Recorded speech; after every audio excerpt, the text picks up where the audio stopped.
So the transition concept is that a town, that old-fashioned, resilient, human, tribal, organizational level of the village and the town and the tribe, if we use much less energy and resources, we can have a better quality of life. That if we sit back and use our collective genius, we can make ourselves more resilient as all these challenges unfold.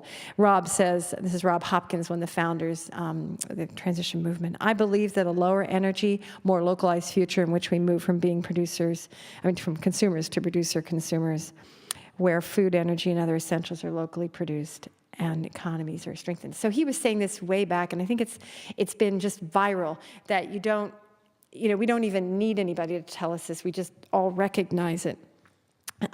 Many people, if we go and talk about the problems, it just puts them right into crisis and nightmare. So I want to shift now to talk about how we do transition some of the components.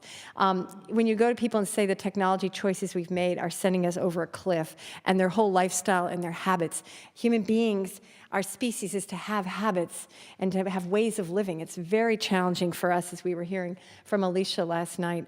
It's very hard for us to change our habits by ourselves, and guilt and knowledge and information just doesn't do it. We will react, and years of studies of smoking cessation and alcoholism and other kinds of habits that people want to change, they get overwhelmed by too much bad news. Once they understand they need to change, they don't need more bad news. And that's where we've made a mistake in the progressive movement. That's why I switched from doing political activism. I got arrested with Bill McKibben in 2000, at the US Capitol. I'm working for Greenpeace. I still do all my political activism, but now I devote my energies to helping communities talk to neighbors about the positive and the transitioning, because many people will do exactly this. How many of you have relatives that they do this when they see you starting to talk about your favorite political issue of the hour?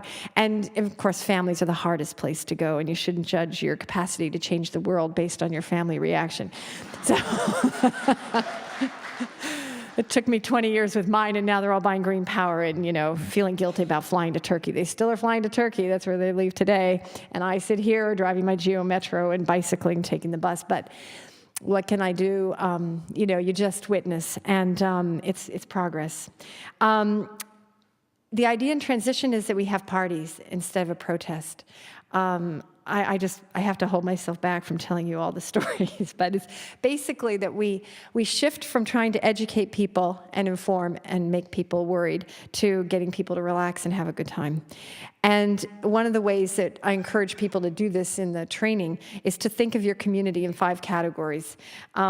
List everybody that you think might possibly care about the community, from the senior center director to the guy who runs the health club to the emergency medical technician and the guys down doing the volunteer fire department, the Kiwanis Club, the Rotary Club, everybody in town that cares about the community and has a sense of pride of living there, or wants to have a sense of pride in living there, and make a big list. And you sort the list into 5 very vague general categories. One's the people like you who are aware and active already. They're the resource groups. They're the people already doing projects that are wonderful sources of information and ideas for the community. The 2s are the critical people for moving the community. People who are somewhat aware, but they're not active, and they're overwhelmed. They're going to stick their head in the sand if you hit them over the head with the bad information. The 3s who are neither aware nor active, and it's really important not to judge these folks. It's really important not to think that they are somehow apathetic, label them in some way of uncaring, or that they need their values changed. We have to toss all that judgmentalism right out the window. We are in a crisis. We don't have time to evaluate what people are buying and putting in their shopping carts. We are in emergency, and we need to really open our hearts to feel what their situation is.